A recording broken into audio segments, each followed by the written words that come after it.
Great. Welcome everyone to day 3 of Historical Materialism Conference. It's great to see you all up bright and early. It's my great privilege, honor, and pleasure to introduce this panel today with our lovely panelists here, but not least our lovely author of the book Citizen Marx, which yesterday, as we all know, was awarded the Deutsche Prize. So please give it up for Bruno.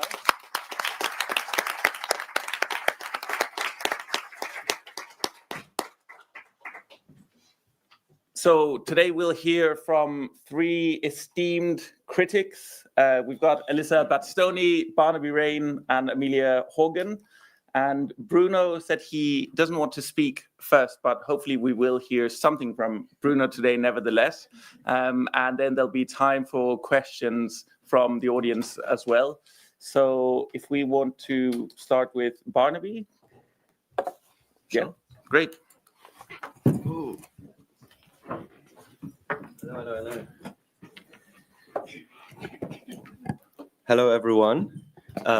It's great to see you all here, and I want to talk about why I think it's such a wonderful thing that Bruno's beautiful book won the Deutsche Prize. I know that Bruno is the kind of nerd for whom there can be no ambition higher than to win the Deutsche Prize. So I know that because, you know, if I was good enough, I'd be just so nerdy. So the thing that excites me is that this is a book about reclaiming the idea of freedom for Marxists. And so I thought I'd talk a bit about why I think that's important, and then say something about future directions for that project too, also beyond those taken up in this book. So yeah, congratulations, Bruno. That's what I want to start by. Can I get another round of applause for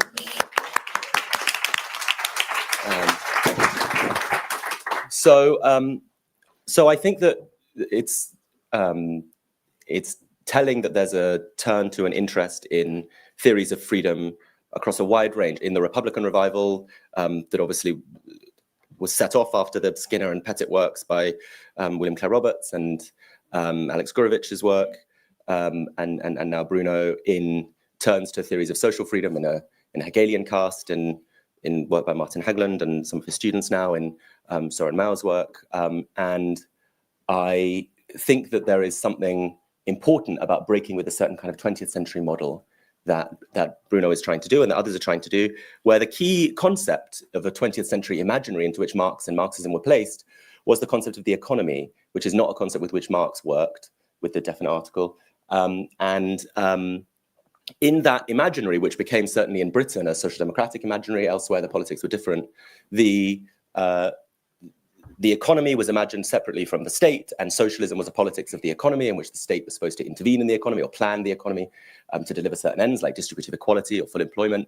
In one sort of classic characterization, in Pistone's characterization, Marxism could be reduced to a view about the the mode of distribution and not the mode of production. And I think that against that view that Marxism is about planning economies, the turn to an interest in freedom, that view which was fitted to the Fordist planner state of the post-war years, and I don't think is so helpful for us. Bruno's book and others give us a Marx for whom capital is a form of power, rather than just a set of distributive relations, which is, I think, important in 3 crucial fields, in helping us for a Marxism that can think about the state, thinking about labor, and thinking about social antagonisms beyond labor. So I'll just say something briefly about each of those. In the state, we have, in a Marx for whom non-domination is a norm, a Marxist criticism of the bureaucratic and other forms of arbitrary power of the bourgeois state, not just instrumentally. So it's not just that the bourgeois state is a problem because it reproduces capitalist relations in production, but also in principle, a Marx for whom the same norm that leads him to oppose, and this is Bruno's reading as I understand it, the same norms that lead Marx to oppose the domination of the worker by the capitalist and of all of us by the impersonal imperative of valorization also should also motivate Marxists thinking about the Paris Commune, for example. And I think some of the kind of politically most exciting stuff is in that last third of the book, where Bruno turns to thinking about the synthesized social republicanism of a critique of state power grounded in an ideal of freedom, which obviously is always, this stuff about freedom is implicitly pushing back, of course, against 20th century Marxisms, which gave up on the concept and which had little to say about, in practice, about the organization of state power, though, of course, there are also very, very long Marxist traditions of thinking critically about state power.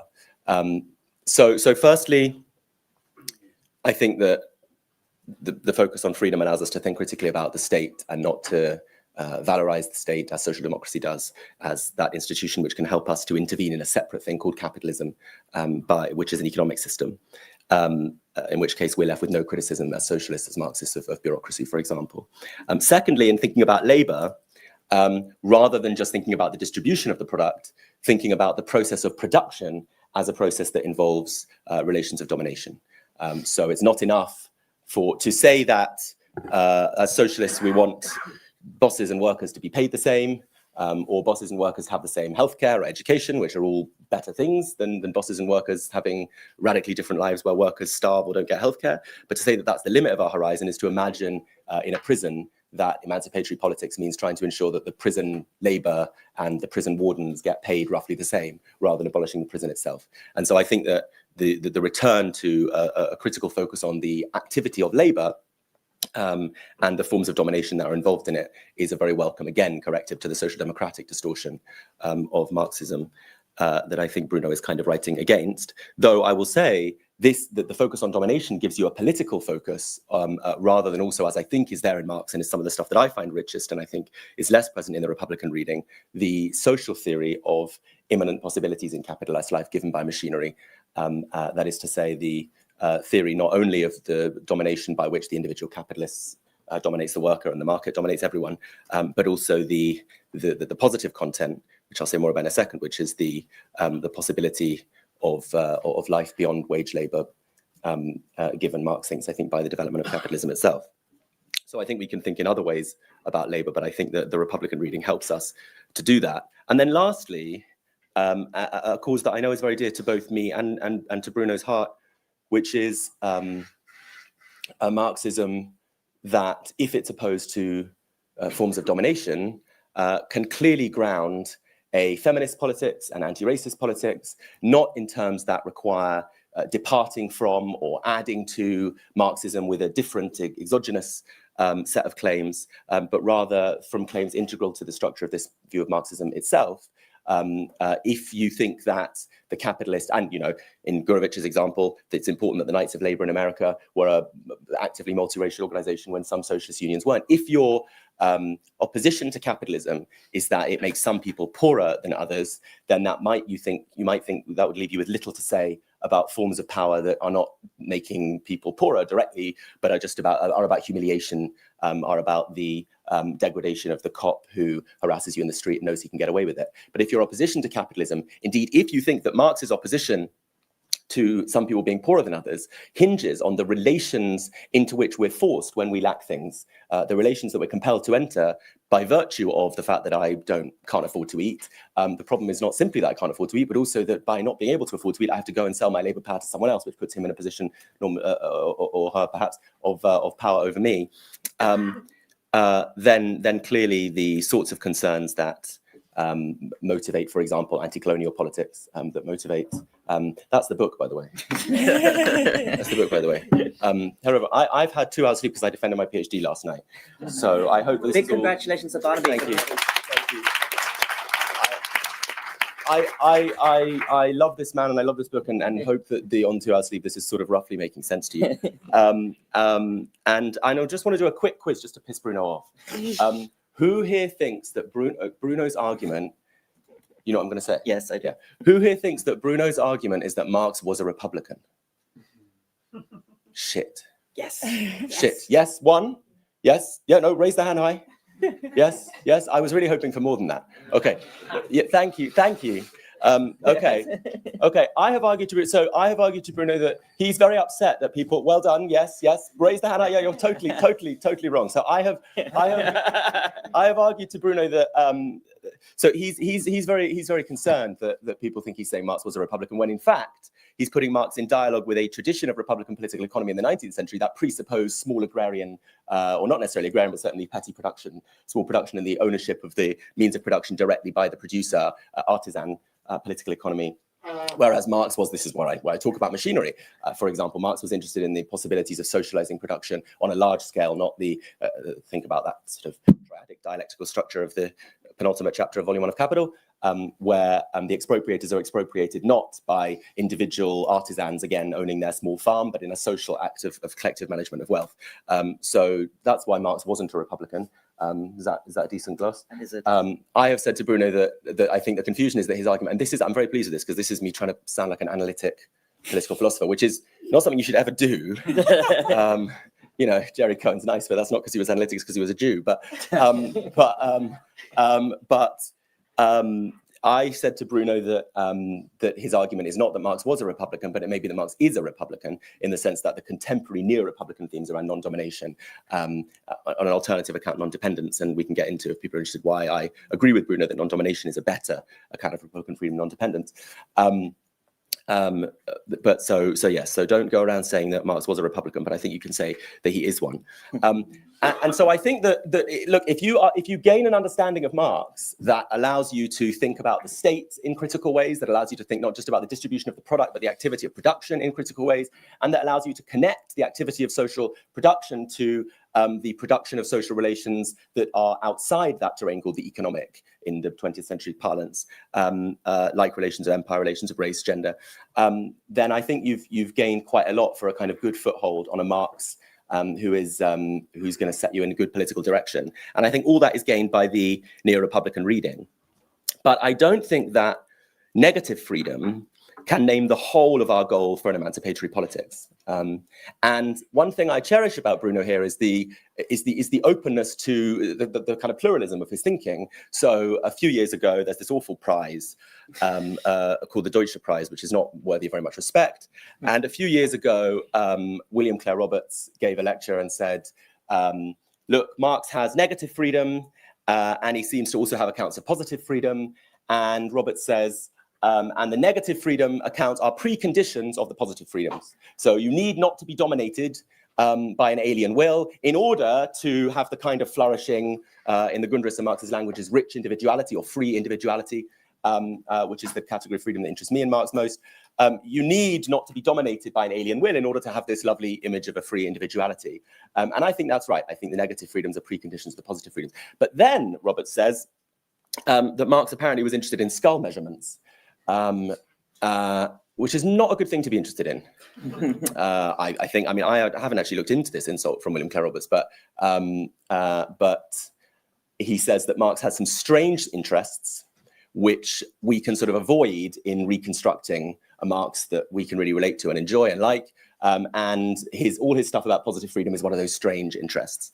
And I think that that's a real shame, because one thing that I have found in my PhD research is that visions of free life that come out of emancipatory politics, that come out of mass movements, the language of freedom that's organic to freedom struggles, tend to have non-domination as one of their preconditions, but politically mobilizing freedom dreams usually have positive as well as negative content. So if you think about one of the most famous texts about freedom, one of the greatest texts about freedom from the 20th century is Nina Simone's I Wish I Knew How It Would Feel to Be Free.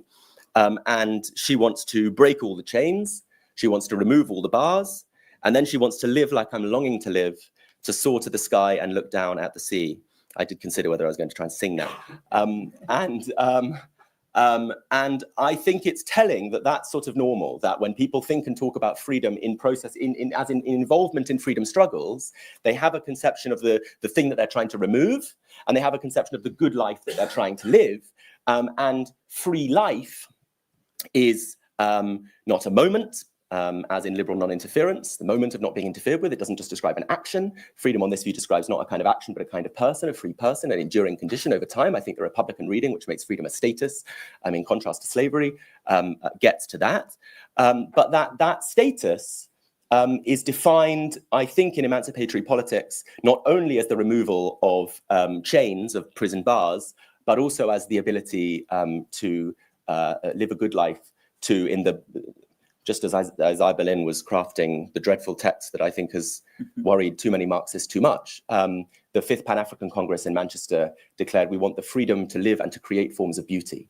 And I think that there is a view of freedom organic to emancipatory struggles, which take freedom also as a collective and not purely an individual good, but I think also which have positive content that we shouldn't run away from in fear of liberals who tell us that they're totalitarian. And I think that there is a distinctly Marxian way of thinking about positive freedom, which is there in Marx's language in the Grundrisse about individuality. And I think that a lot of it hinges on free time. I think that Marx imagine, and free time is also important because it's an individual freedom. Clearly, it's not just a social freedom like, say, collective reappropriation of control over space previously controlled by capital. Free time is obviously something that every individual experiences, and with that time, if all your needs are met and you're outside relations of subordination, you do what you want and you remake yourself. So I think that I want to suggest that there are useful things there, and I should probably wrap up, right? Yeah. Yeah, about a minute or two. Oh, amazing. That is, hello, everyone. I have no idea what the time is, and it's crazy that I'm not over it. It's the first time that's ever happened. How are you all doing? So yes. What was your favorite part of the book? Part one, because I will finish, but I have to be a couple minutes. What was your favorite part? I think you can think of it as parts 1, parts 2, and part 3. And we get Marx's anti-political socialism, a term which I'm told has caused Bruno some trouble. We get Marx's rejection of, or we get Marx's engagement with those socialists who think that any involvement in the political realm is irrelevant to social struggles which aren't about the state, but are about the relations between, say, bosses and workers. We get, God, Bruno, I'm too tired. I'm going to get this wrong now. Is it that it's the Chartist style, like Bronte O'Brien, turn to the political? No, they're the social Republicans. Yeah. Why did I start this? We can just say your time's up now, Mark. Should have never given you those extra minutes. I think the 3 parts are just early, middle, late. No, that's right. But it has a kind of dialectical structure. No? It does have a dialectical structure. Which is funny because, you see, dialectics is one of those words. One of the craziest things about analytical Marxism is the attempt to banish the whole concept of dialectics. And yet, Bruno's written a book which has a pretty simply dialectical structure. So what's the thesis, what's the antithesis, what's the synthesis? Which we all know is not the dialectic. But it doesn't matter because this dialect doesn't exist anyway. But sorry, go on. I guess the thesis, and I don't like characterizing it in this way, but the thesis would be Marx as Republican, the antithesis Marx as communist, the synthesis Marx as Republican communist. There's right. a simplification that I don't like. That's what I'm here for. It's a vulgarization. So you're supposed to like the third part the most. So the book progresses through. I like the first part. Good. He's wrong about his own book. Okay, so I just want to finish with some words from one of my sort of first political mentors when I was a teenager. And the nice thing about being in America is that you can write about Britain and talk about people in Britain and no one knows them personally. So I'm just looking in this room if there's anyone old enough to let out a groan. If I mention someone who people know personally, it'd be very difficult. It's being recorded, by the way, as well. You know that. So. Can you not see the screen? There's the recording. Oh, God. I have no idea. Okay. Well, I want to just, leaving aside that whole issue of someone who might be difficult, I want to quote someone who was a kind of mentor to me, the Marxist feminist Selma James, who said, who talks about capitalist unfreedom. She talks about capital as a form of dependence and a form of domination. And then she says of capitalist unfreedom, capital takes who we could be and limits us to who we are. It takes our time, which happens to be our life. It takes us. And I think the most ambitious conception of freedom in Marx is a conception of freedom, not just as non-domination, but as a kind of non-subjection, where we are not made into beings coded and treated according to social hierarchies and expected to form certain roles according to those social hierarchies, which shape our sense of who we are and other people's sense of who we are. And I think that Marx's free individuality is a sense of the possibility of self-creation beyond that kind of subjection, a world in which we have the time, the space, and not the social relations of subordination in order to flourish. So I think that republicanism, the neo-republican revival, recenters freedom in Marx in very rich ways. I commend and celebrate Bruno for the book, and I love the fact that he doesn't think that the neo-republican story is the whole story. Thank you.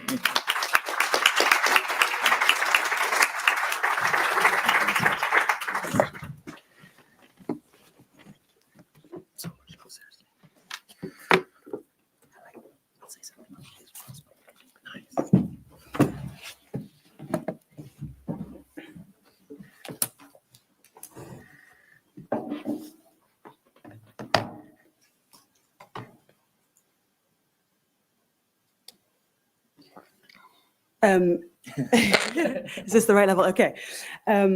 Barnaby took a very good joke, which was about the title of the book and people's perhaps confusions, but it seems that there's no confusion in the room, and everyone understands very clearly that the claim is not that Marx is in some straightforward sense a Republican. Bruno made a joke that perhaps the book should have had a question mark to clarify for people who are unsure. But it's a real honor to be here today to talk about this really exciting and important book with people who are really, really thinking about what freedom might mean. And it's sort of, there are three things that it's claimed that Marx doesn't have that much to say about: politics, democracy, and freedom. As soon as you say that sentence, it sounds quite absurd, but we're going to accept that people do say that, or this is at least how Marx is sometimes taught in universities. Well, the first thing to say on that is that, as Barnaby has pointed out, if the economy isn't seen as this distinct realm, then the ability for us to pull out these things, politics, democracy, etc., separately, kind of falls apart already. So there's already a problem with that claim. But if politics is also not a distinct realm, what do we do with that insight? How do we think about how we could instantiate freedom with those things in mind? One way into that seems to be, in the contemporary moment, this Republican revival in political theory. This idea that there is a kind of non-liberal, or in some versions, or different to the standard liberal account of freedom as non-interference, that there might be a kind of freedom as non-domination. And we can see that in the present moment, where people take that, can end up in quite different places, to some more socialist places and to some less as well. But what this book does is engage with that sort of body of ideas in historical context as it emerges, seeing not only how it shapes Marx's own ideas, but also thinking about a tradition that has mobilized people to demand freedom and power as producers of a particular kind, but people are always of a particular kind in a particular place doing a particular thing. That's an obvious point, again, perhaps, but I think a useful one. So when we look at this sort of tradition, it's not that only that we see Marx better, we can also see this thing that people talk about when we think historically, which is resources. I'm going to try and think a bit about what this might mean, because this is a claim that people often make. This text has resources. And I think the important insight there is again, a relatively simple one. If we are people who think that ideas are important, but that ideas alone aren't going to really get the thing going, what do we do? Okay, well, we have to think about the ideas, and we should, but we're not just looking at these past things to kind of get our hands dusty. We're thinking about what can be taken from them, what can we learn from them, about the world, about what makes people act, about how ideas in here come from a particular time, particular place, and what shapes them. And that sharpens, if it's a part of, well, I guess this is an interesting question. Is republicanism part of the same tradition as Marxism, or is it distinct? How is it distinct? What might that mean? Is it part of some kind of family tree? Perhaps a different branch. But what do we get from the knowledge of the interrelations of these things? in a pretty straightforward sense for tracking the way that Marx's ideas change over time. Again, an obvious but important point, he is responding to people in his environment. He's sharpening his ideas against them, defining his ideas against them, and drawing out those kind of connections lets us see what he's up to. So we can understand that better by context. We can understand our own tradition, perhaps a related, overlapping, or a rival tradition. And I think it sharpens not just the development of those ideas, but some important sort of moral phenomenological aspects of what it is to be someone living within capitalism. And there are two parts of that kind of unfreedom that Republican tradition brings into view. One is the kind of political aspects of self-rule, of self-governance, and another is this experience of domination, which, if you speak to people about their jobs, most of them don't say, well, most of them will say something like, there are aspects I like. What I don't like, and this is a kind of common turn of phrase, is the feeling of the boss breathing down the neck, or there's this thing I enjoy, rightly or wrongly, but it's that experience of domination, that experience of a lack of control and an experience of someone else controlling you really tracks what seems to bother people about the world. And I suppose, so let's sort of put this most simply. A Republican might be said to be someone who wants to end domination in various forms and promote self-rule. What that might look like is going to look different if you're sort of in this like early industrial, we can all be producers exchanging, versus now. And that I don't mean that to say that the versions that might in here now are necessarily the same as other forms of kind of cashing out what that freedom or democracy might look like, but just merely that they're responsive to dynamics in that society. Again, I don't think that's a controversial or surprising point. But there is a sort of strand of self-governance that might offer something to us to think about contemporary capitalism. And I guess, again, another sort of superficially simple, but maybe actually controversial point. This thing, democracy, isn't, well, it's one of those things where you think it's, if we take it to be self-rule, straightforward, right? But again, it's self-rule against forces which sort of prevent that self-rule, right?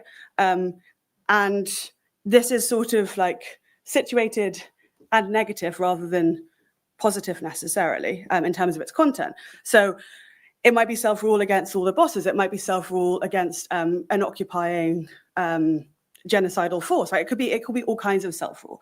And I guess what this Republican non-domination framework offers is pointing to these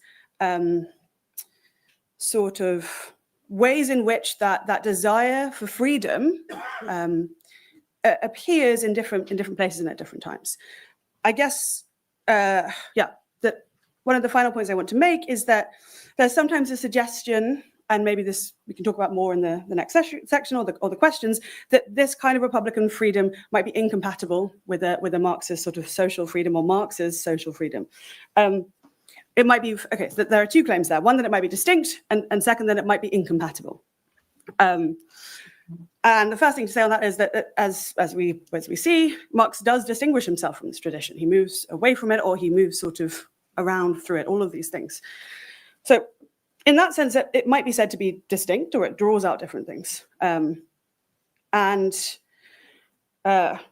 if we don't think there is one like true thing in the world, freedom, how do we know which is right? Well, we might have ones we prefer. We might, if they are distinct but incompatible, this might be a problem for us, right? What do we do with this Republican inheritance if one of its major claims is different from one of our claims as Marxists? It seems to me that it's pretty clear they stress different things in the question of compatibility. One is more sort of domination and a kind of particular form of self-rule, which might be, and again, this is maybe something more for the questions, which might be less well suited to capturing forms of impersonal domination that structure capitalist society. Because the word structural is so overused, I think we have to describe some forces as not merely structural, but structurally structural, right? So can domination bring those into view? So it might be that other forms of freedom are better at bringing those things into view. Marx's account might stress more disalienation in personal relations, the impossibility of democracy given the kind of world we live in, although that kind of phenomenological experience of domination is, I think, present in lots of Marx's writing.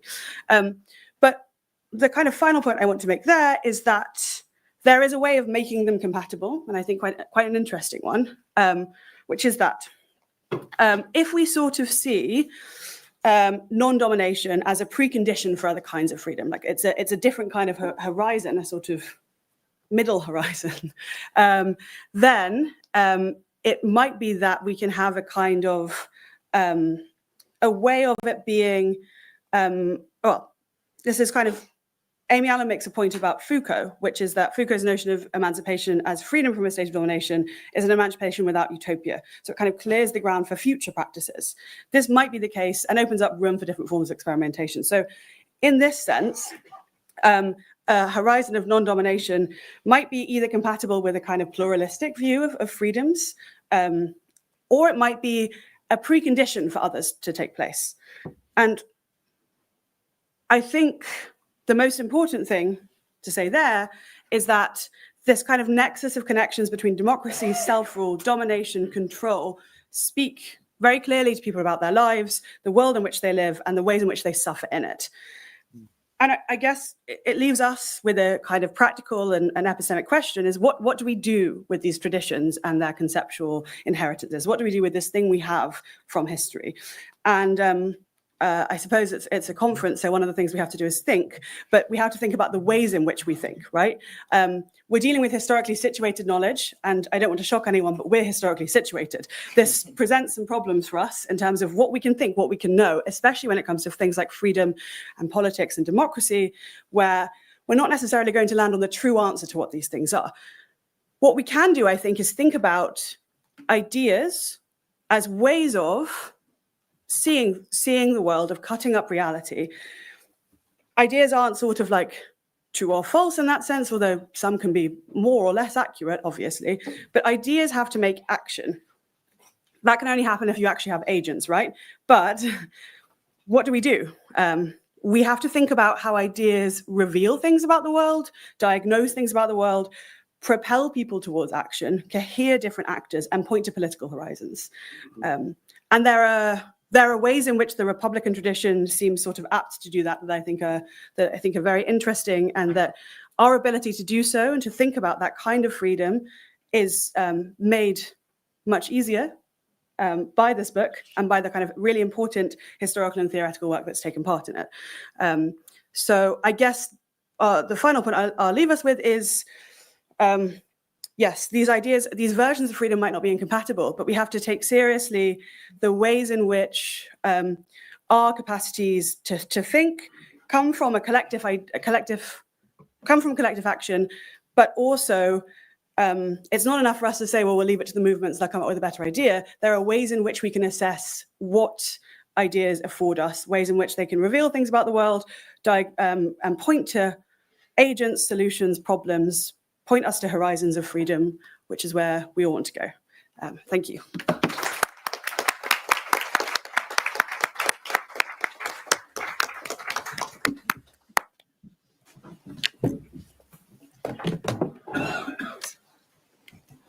Hey, good morning, everyone.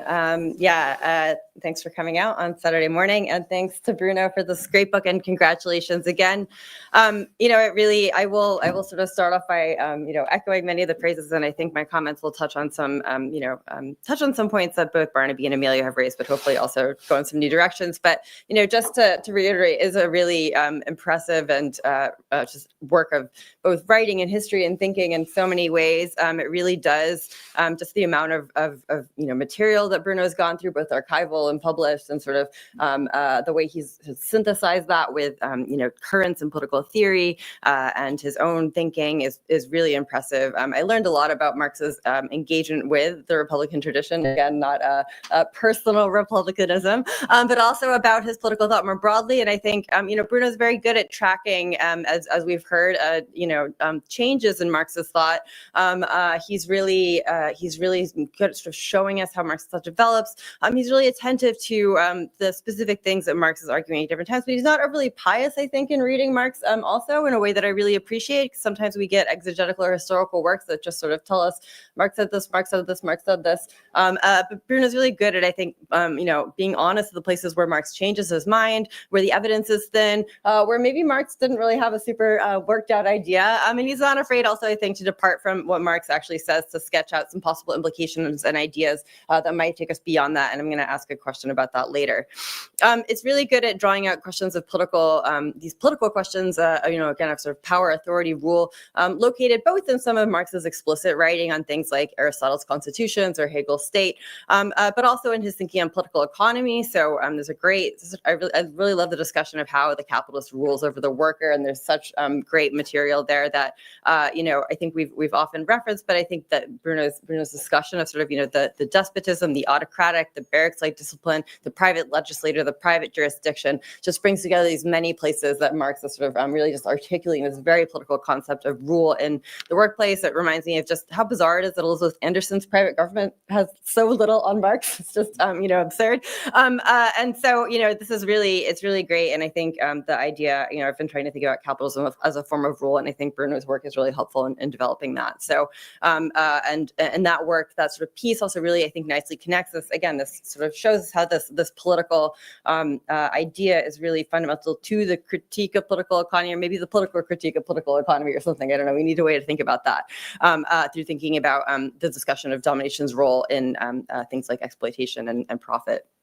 In addition to showing, I think, how important, sort of adding this European Republican tradition to our usually trifecta of Marxist thought, it brings a Marxist perspective to the Republican tradition. And as a political theorist, I really appreciate this. We've had, both a real Republican revival in recent years that is both sort of, working in the neo-Republicanism of Philip Pettit and Quentin Skinner and others, but that is also sort of, I think Bruno has been really instrumental to a genuine radical Republican revival that has really just, I think, been incredibly significant in political theory, has provided, I think, a bulwark in many ways for exciting new work in the field, but which has also often been socialist more than Marxist, maybe, other than Will Roberts' great book, Marx's Inferno. And so it's really nice to see Bruno sort of giving us a real,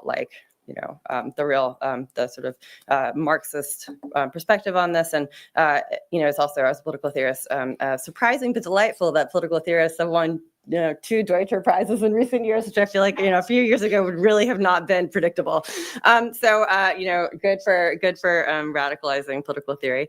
So I'm going to just ask a couple of questions that I think, come out of this work, and some of which Bruno can probably guess I'll ask. But one I think sort of is just to sort of to think about what we can and can't get from the Republican concept of non-domination, and sort of where, I think, picking up on Amelia's question and comment on sort of what other resources of thinking about freedom, or sort of how this might work with other traditions. So in particular, I find the argument about the domination of labor is by the boss and sort of domination of the workplace incredibly compelling.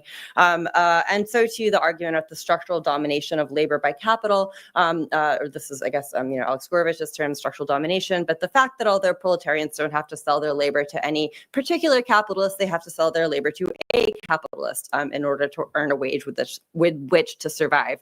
I think that's a plausible extension of the kind of traditional Republican, view of non-domination, of subjection to someone's arbitrary will. But I do find the concept of domination by the market trickier for republicanism, and I have really, I know Bruno probably expected me to ask this because I've asked you this before. So I'm going to ask you again, and sorry, but I've got to do it. So I think that this is tricky for republicanism, in part because Republicans have often liked the market precisely because it does away with some of the sort of qualities of interpersonal and intentional action. It sort of makes us not responsible for our the results of our action on somebody else. It makes us not dependent on any one individual. It sort of is supposed to take away some of those interdependent or interpersonal relations that I think Republicans are quite concerned with. So this is true both of market Republicans who are, writing and thinking in the 18th and 19th centuries, as Eric McGilvary's work, I think, is good at showing that there's a real market Republican sort of tradition in this period, but also, neo-Republicans. Philip Pettit is a strong defender of the market. He sees it as a force of nature, not a source of domination, something that disperses power, offers opportunity for exit from dominating relationships, and so on. And so I think the view of the market as a force of domination. Will Roberts tries to sort of get around this by saying, I think the market is just people, and so when we're dominated in the market, we're dominated by people. But I'm not sure that that quite works. And so, it seems to me that the domination by the market, although it is arbitrary, certainly what happens in the market can feel quite arbitrary, but it's that quality of being subjected to someone's will, we lose. And so I think that is something we perhaps need a different kind of conception for, or I wonder if we do. So I'd be curious to hear how you think about that. And then, what other accounts of what's happening in those kinds of relations, and also how they're mystified, because of course, it's not quite as obvious when, as Amelia said, people have a clear sense, like, I don't like that my boss just tells me what to do. They recognize their domination in the workplace, but I think it's often more difficult to recognize their domination in the market. And so how do we understand what's going on there? I'm going to ask you how you see your relationship, to the sort of more Hegelian view of social domination,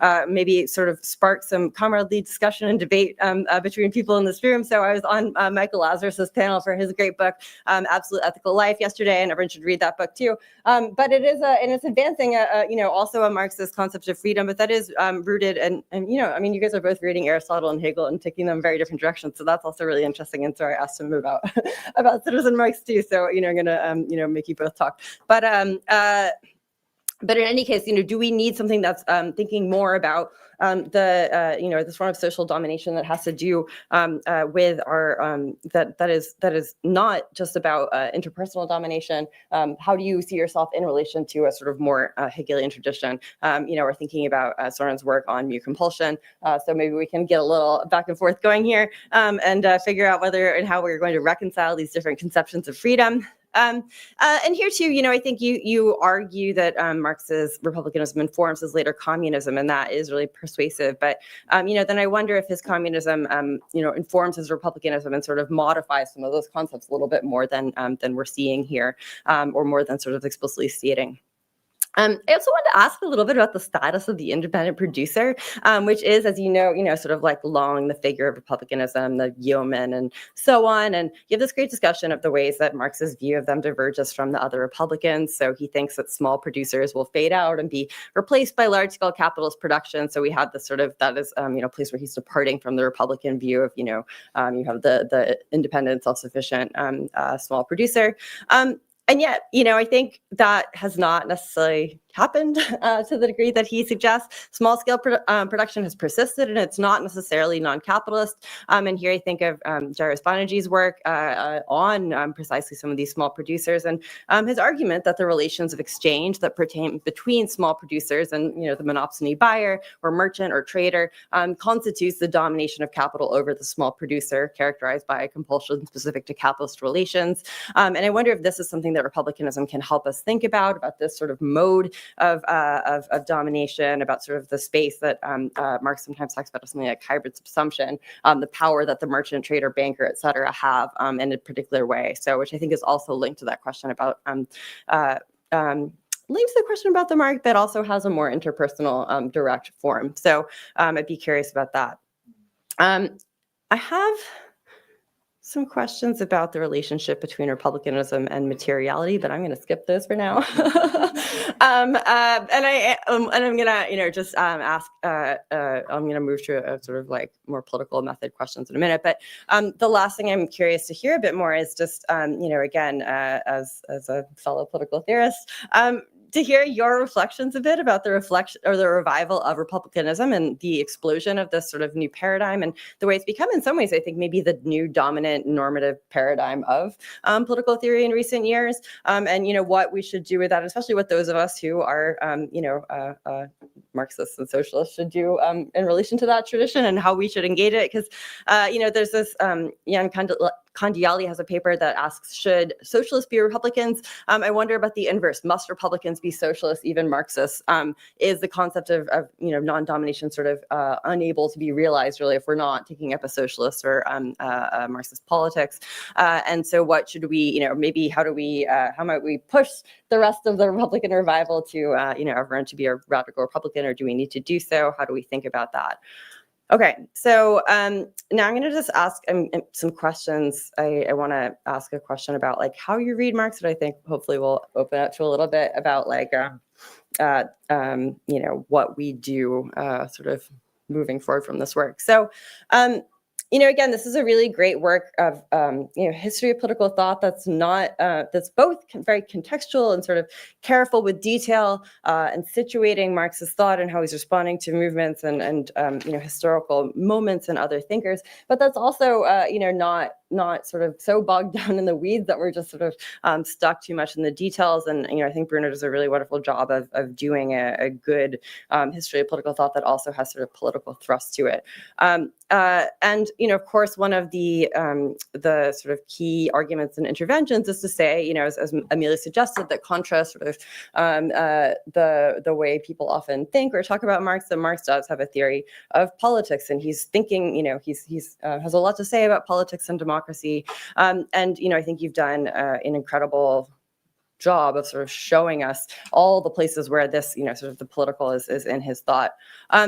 I think the question I have, and this isn't really a sort of a critique in any way, I'm just curious about sort of how you approach this, and whether we should read Marx as sort of a really systematic thinker of politics, how we sort of draw out any systematic ideas from his thought, and how do you think about the relationship between different kinds of works? Because, Bruno's, again, really engaging with material from, major published volumes to notebooks to journalistic material and so on. So I guess maybe the question, to put slightly differently, is how do we think about the relationship between being sort of a systematic political thinker, a political theorist, or a politically engaged thinker who's sort of deeply involved in political questions, responding to situations, but not necessarily sort of in a entirely kind of, cohesive way. I think he clearly has a set of principles that appear again and again in terms of, the critique of domination, the commitment to something, some kind of, democratic principles of some kind.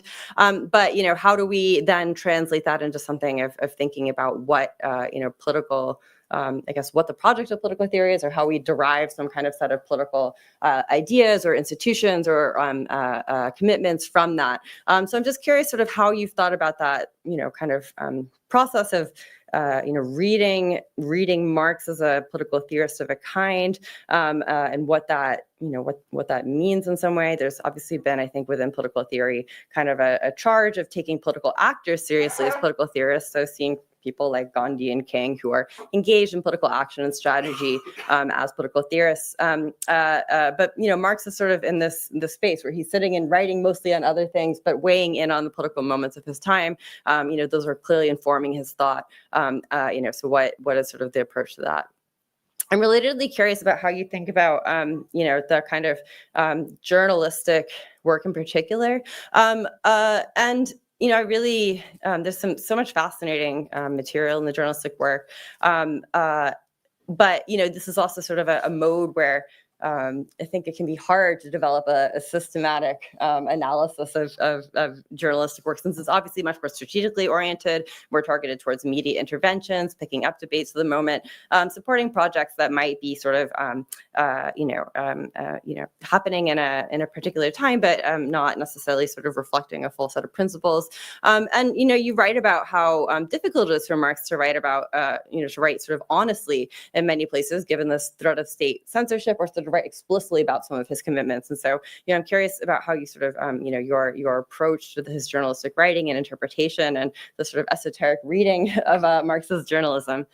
And then last, I wanted to, sort of the reason I'm asking some of this is partly just to say, to ask how you, to lead up to asking about how you yourself sort of see this work of, the relationship between reading Marx as and doing this sort of historical work and sort of looking into his thought, and the kinds of work that we might take from it, or sort of the the resources we might take to develop our own theories of politics. And I know you are now sort of doing some more active theorizing about things like popular democracy. And so I'm curious how you see Marx's thought about this in relation to your work. How not that you're like taking directly or saying Marx said this and ergo that, which you're very clearly not doing. And again, I really appreciate that about your work. But I am curious, how should we take some of these ideas and the ways that Marx's engagement with republicanism has informed his thought forward into thinking about political institutions, political formations, whether it's thinking about parties or thinking about the constitutions. And you have, sort of we have moments where some of these sorts of forms and institutions come in, and, your suggestive comments that I would love to hear more about how that's something you're taking up in your work. And again, what that relationship between history and contemporary theorization is.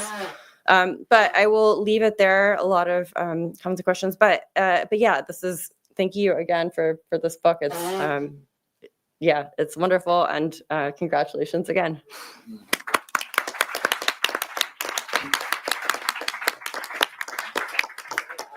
Do you want to say something now, or you want to take questions? You should say something. Yeah. You should say something. We came here for you, mainly. No offense, but I came here for you. Hi, everyone. Thank you, all three of you, and to Lukas for these beautiful comments. One of the really nice things when you write a book is that you can get scholars and comrades who you really respect and force them to say nice things about you in public. So thank you for accepting the brief and knowing what you were supposed to do. But it was, not just author meets critics, but author meets friends as well. So thank you to all of you for those comments. I'll try and, I have 4 pages of illegible writing because I can't read my own writing. And I will try to say something synthesizing that tries to say something to what you guys have said. So I'm very glad to Barnaby for running this poll about whether is my book arguing that Marx is a Republican. It's the misunderstanding that I most worry about, or I feel most annoyed, because I feel like anyone who, this sounds too mean. I was going to say that it just, I feel like even the first page says that I don't think that Marx just simply is a Republican. The whole point that I try to get across is why republicanism is so important to understanding his communism, is the way I see the argument that the book is doing. Of course, there is a period in Marx's life in which he just is a Republican, his early life. But I think that the title, maybe Citizen Marx, misleads people in that is what it's doing. But for me, Citizen Marx, citizen is just how socialists referred to each other in the 19th century. Before it gets replaced by comrade. And so for me, it's just a natural way in which socialism just had this Republican inheritance to it. And Marx and Engels were just part of that. So thanks. And I do like the distinction between this Marx is and was a Republican. I think that does, because, I am a historian, or mostly a historian. I don't know what I am now. Maybe I'm more of a political theorist now, but at least when I was writing this, I felt more like a historian. And there it's very important to me to say that Marx is not a Republican in the 19th century sense, in the fact that there are Republicans in the 19th century who are not socialists. And that's really important to understand, that Marx is distinguishing himself from that. But if we mean it more in the sense of like, does he have these values that we believe are Republican? Then yes, then Marx is a Republican in that sense. So that distinction can be helpful. I also like that all three of you, despite all three of you having some skepticism of how useful republicanism is, Republican freedom, also recognize what it is good for and what it does capture. I think all three of you talked about, this feeling of domination, this feeling of a boss, what it means to be subjected to arbitrary power in your daily life. And I think that is something that republicanism captures very well. People might know, Corey Robin, for example, Alex Garovich, they've written very beautifully about this and the way in which freedom can be recaptured as an idea for the left if it is really based on what people's everyday experience of unfreedom and the most likely place that people experience unfreedom is, well, I was about to say in the workplace, but it might also, of course, for a lot of people, it's also the home. But the places, I think republicanism is associated with kind of a grand old 17th century tradition where it's like, the king is dominating you and so forth. And that is a big part of it. But I think the domination also captures these everyday experiences of unfreedom. So I'm glad you guys all picked up on that as well. So I think that maybe the most common thread to all of your comments was about freedom and domination. So maybe it's worth saying something. I think you raised across your three comments 2 different ways we might be a little bit skeptical or just have like a question about it. So one is this question about what do we then say about positive freedom, right, compared to non-domination, which was particularly Barnaby put the case forth. So, you nicely raised Will Roberts' Will's Deutsche lecture, is what Marx has to say about positive freedom as useless as what he says about phrenology. I thought it's a funny joke, so I like what he said there. I don't quite think that maybe. I do try to say in the book that, domination isn't the only thing that Marx has to say about freedom. Of course not, right? Rich individuality and so forth. But what can I say about the relationship between these? So I suppose I would say, once I'm not just talking about what Marx says, but what I think about it, I guess I really like that freedom as non-domination is political. I like that it identifies a target, which is the dominator, who is making you unfree. And I sometimes worry that positive freedom doesn't really give you that in the same way, right?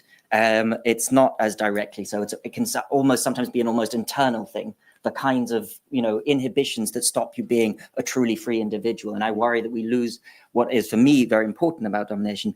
I also think if we think about the relationship between them, I think, you mentioned precondition, and I think that is the right way to think of it. For me, domination is a precondition for a lot of other values, or more accurately, freedom as non-domination is the precondition for other values, and domination is the reason why we have so many things that we dislike in the world. So I often think that the reason why you're alienated, the reason why you're exploited is because you're dominated. I think it is the explanation behind these different things. And I guess I also have a sympathy for the idea that freedom is something about absence as well. And I sometimes think that when we have, obviously people do use freedom in a more positive sense, right? But I do think that there is something it captures, and I just worry that I'm not sure we need to use it. I don't see why it has to be described in terms of freedom when we talk about, let's say, rich individuality and not being alienated. These are other values we have, but I just don't understand them in terms of freedom. Freedom is things that we don't want, and then we have a claim about maybe what we do want, but these are also different things in that way. And I guess maybe just one final thing I'd say on that is this links a little bit to what Alyssa was saying about published, unpublished writings and Marx, is that I think that there's a distinction in Marx's own writings between when he talks about freedom. And I have a bit of a hunch that he talks more and more about positive freedom when in his unpublished writings, when he's not directly engaged in politics, like the Grundrisse, for instance, and whenever he is forced to, let's say, by the International Working Men's Association. So he literally, in the 1860s, he's just reading dozens and dozens of workers' reports sent to him across Europe and North America. And what are workers complaining about? It's how they are treated in their workplace by their bosses.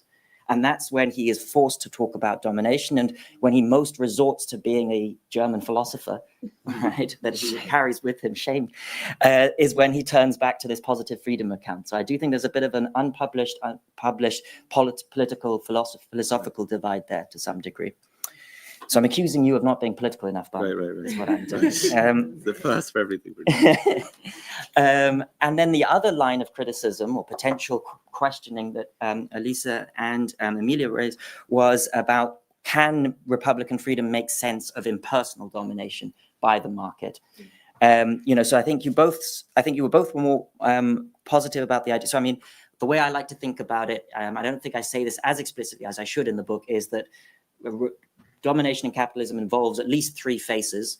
One is the personal domination of the capitalist over the worker in the workplace, a very direct and obvious form of domination. One is a kind of structural domination, which is the domination of the entire capitalist class over workers, which is the kind of domination which means that though you don't have to work for a particular capitalist, you do have to work for a capitalist, right? Nice, as Lisa put it. And then thirdly, it says the impersonal domination of the market. And so you have the domination by the capitalist class, and by the market. And those, I think, are, in one way, you can summarize the domination of capitalism. And you both were a bit more happy about the structural domination. I liked Amelia's point that structural is overused. I'm reminded, my supervisor, David Leipold, said that structural has to mean more than just lots of. But when about impersonal? Can it make sense of impersonal? Well, I go back and forth on this to some degree. I mean, so it's just undoubtedly true, of course, that Marx uses the term domination himself when he's talking about what markets do, right? So it's just natural to describe it in these terms. Have we moved on from the Republican account once we move from saying there is a single identifiable arbitrary dominator over you, your boss, to a much more diffuse sense of an entire market that is doing this? Is that still Republican? I mean, I guess for me, what matters more is that I just think that we have to capture that is a truth about the world. That we cannot just understand the domination of capitalism by only looking at these two, the two faces. We have to understand that third face. And is the concept that we use to describe that still Republican or not? I don't. I mean, I wonder how much it still matters at that point. As long as we actually understand it and integrate it into our account. For me, I get to that path through republicanism.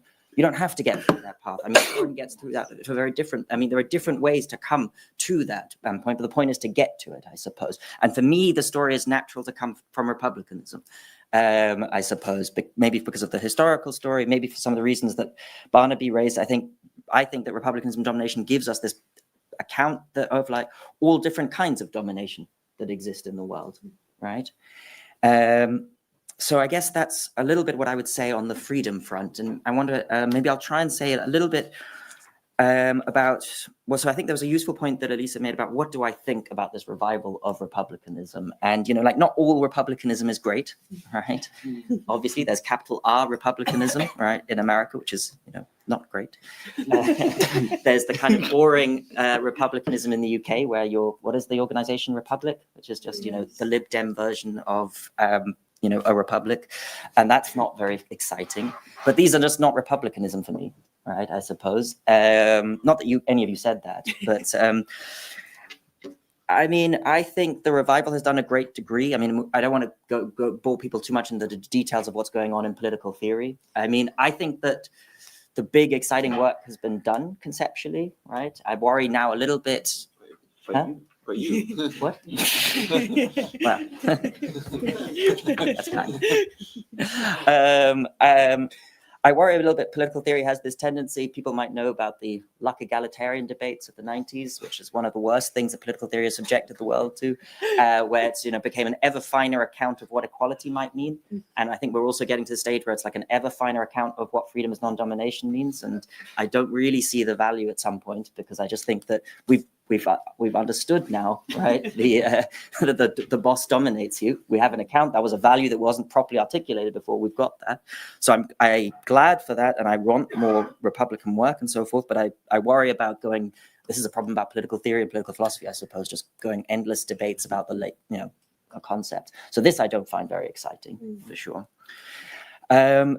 Maybe I'll end with. So Alyssa asked me to talk a little bit about how do I talk.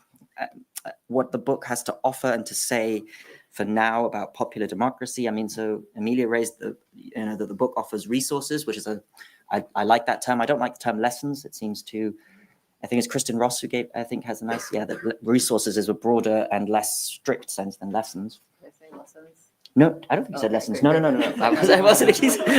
wasn't what I was trying to do. Not consciously. And so one resource I say that the book I hope provides is about freedom and non-domination. The other resource is about popular democracy and how important this should be to us as Marxists, as socialists. I worry here that people, whenever I talk about this, that sometimes I start talking about sortition and political institutions, and people's eyes glaze over a little bit and think that I'm no longer a Marxist, and I worry about that, if that is in fact the case. But I do think that I have very strong Marx-based reasons even for caring about it. I might, this might be a bit of a preview as to maybe what I talk about next year, that I have to spend all year thinking about the Deutsche lecture, which is already making me extremely nervous, having to talk to 500 people about it. What can I say? I mean, I'm trying in my new work to think how important political institutions are, right? And both for us as how much we should be trying to change them. How much does precise constitutional design matter? And at what point are we just becoming, because we are still historical materialists, right? I don't have an easy answer to that. I certainly think that we do need to care quite a bit. I care quite a lot about institutional design, but that's maybe because I'm quite geeky about these things. And I don't know how often. Maybe I can just say something about sortition. See, everyone's eyes are glazing over already. I think it's really, I think it's really interesting that, this disaster that we're calling your party at the moment, that and which is a great disappointment to all of us, I'm sure, as to what has happened. But, that the conference is supposed to be run on sortition, at least. And that I think is quite exciting as a development.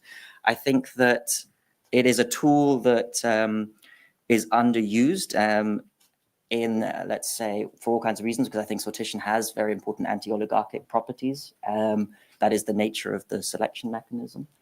But I don't think we have a very good account yet of how extensive we should be using it as socialists, because I think it also has certain anti-political elements to it as well. And so one thing I want to write next is to what extent sortition is a tool that socialists should grasp for. But I don't have an answer yet. That is what I want to write next. So that is some of my thoughts.